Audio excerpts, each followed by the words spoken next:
How to drop duplicates from a subset of rows in a Pandas data frame.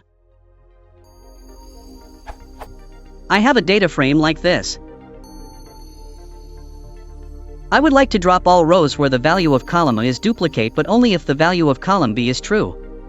The resulting data frame I have in mind is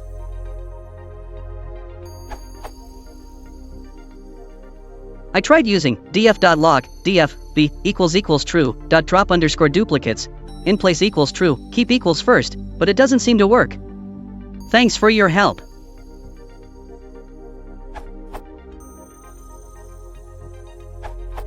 You can supd.concat split the df by b.